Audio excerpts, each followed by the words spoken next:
Abdelmadjid Tebboune humilie indirectement Paris. Emmanuel Macron sous pression totale. Dans un climat de tension bilatérale qui n'a jamais vraiment connu de répit depuis la reconnaissance française de la souveraineté marocaine sur le Sahara occidental en juillet 2024 et qui atteint un nouveau paroxysme en ce mois d'avril 2026. Le président algérien Abdelmadjid Tebboune a une fois de plus humilié indirectement Paris lors d'une intervention solennelle diffusée le 15 avril 2026 sur la télévision nationale. Sans jamais nommer explicitement la France, il a dénoncé avec une précision chirurgicale certains pays européens encore prisonniers de leur passé colonial et qui persistent à traiter leurs partenaires comme des marchés captifs plutôt que comme des États souverains égaux.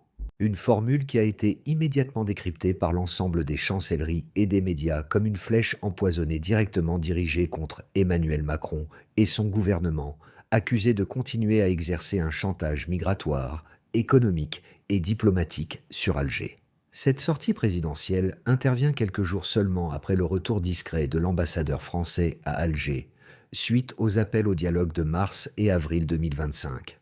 Elle s'inscrit dans une stratégie assumée de Tebboune pour reprendre la main sur la narration bilatérale, en rappelant que l'Algérie refuse tout diktat et toute ingérence, qu'il s'agisse du blocage persistant des négociations UE-Algérie sur l'accord d'association de 2005, des quotas restrictifs sur les exportations sidérurgiques algériennes, ou du refus français de reconnaître pleinement les efforts de diversification économique de l'Algérie loin des hydrocarbures. Tebboune a en effet martelé que nous diversifions nos partenariats avec des amis fiables qui respectent notre souveraineté sans arrière-pensée historique.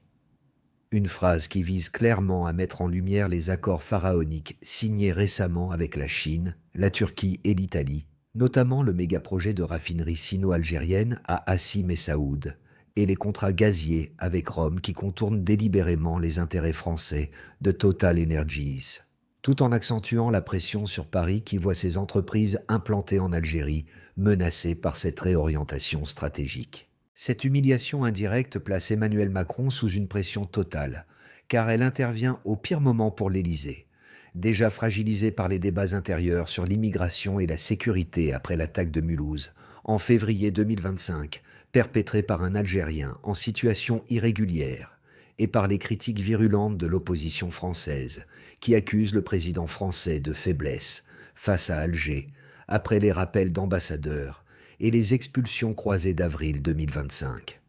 Le Quai d'Orsay a réagi avec une irritation à peine contenue, en qualifiant les propos de Tebboune de rhétorique anti-française récurrente et stérile, tout en rappelant que la France reste le premier investisseur étranger en Algérie malgré tout.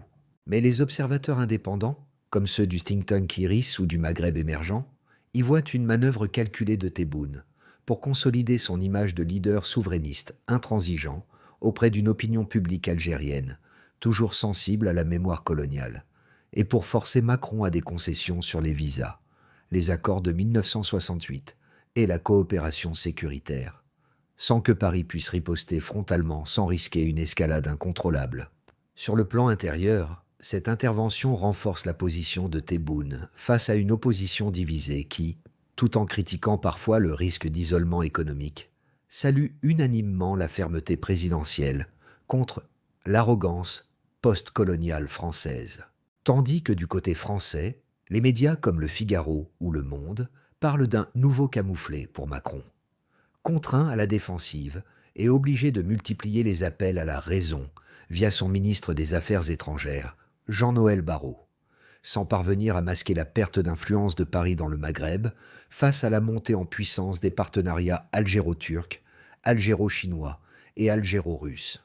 Les analystes soulignent que cette humiliation indirecte s'ajoute à une série de gestes symboliques récents, comme la loi algérienne criminalisant la colonisation française adoptée en mars 2026, ou le durcissement des conditions de rapatriement des Haragas via l'appel présidentiel de janvier 2026, qui ont déjà mis la France en position de faiblesse, en refusant tout retour forcé massif des OQTF et en instrumentalisant la diaspora pour dénoncer les ingérences parisiennes.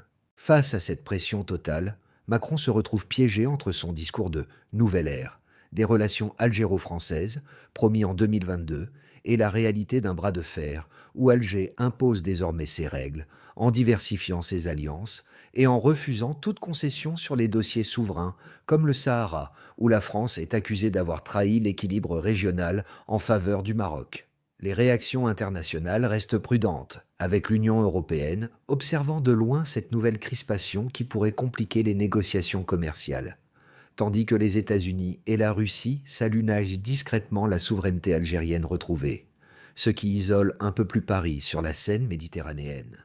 En définitive, cette nouvelle humiliation indirecte de Tebboune envers Paris ce 15 avril 2026 marque un tournant dans la dynamique des relations algéro-françaises, passant d'une diplomatie de la tension contrôlée à une confrontation asymétrique, où Alger dicte les termes et met Emmanuel Macron sous une pression inédite, l'obligeant à choisir entre une fermeté risquée qui alimenterait les critiques internes et une ouverture qui serait perçue comme une capitulation face à un partenaire qui refuse désormais tout complexe postcolonial. Cela redessine durablement la carte des influences en Afrique du Nord et pose la question de l'avenir d'une relation historique complexe, désormais dominée par le volontarisme algérien et la vulnérabilité française, dans un monde multipolaire où les anciens équilibres postcoloniaux volent en éclats, laissant présager des mois de négociations ardues entre fermeté patriotique et pragmatisme économique, pour éviter une rupture totale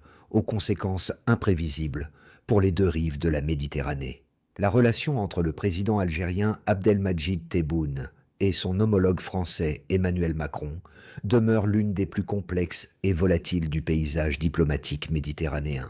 Depuis l'été 2024, elle oscille entre crise aiguë et tentative de dégel, sans jamais parvenir à une normalisation stable.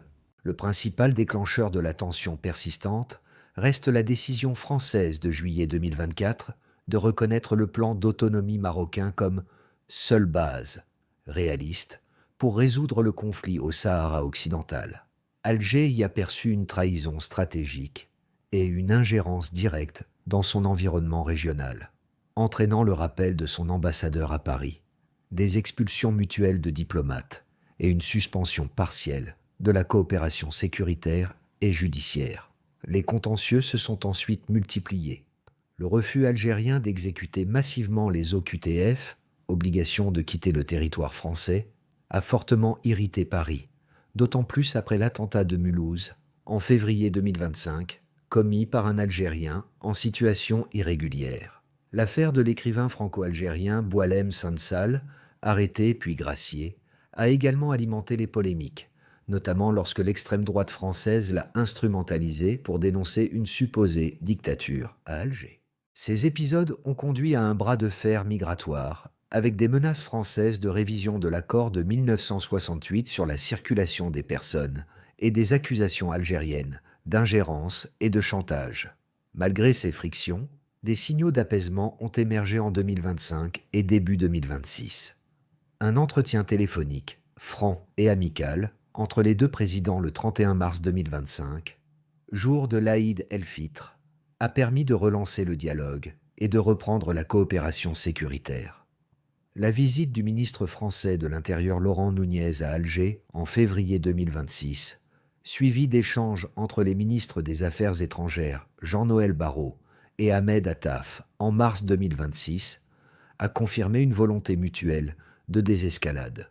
Le retour progressif des ambassadeurs et la reprise timide du travail mémoriel, via la commission mixte d'historiens, ont été présentés comme des avancées positives.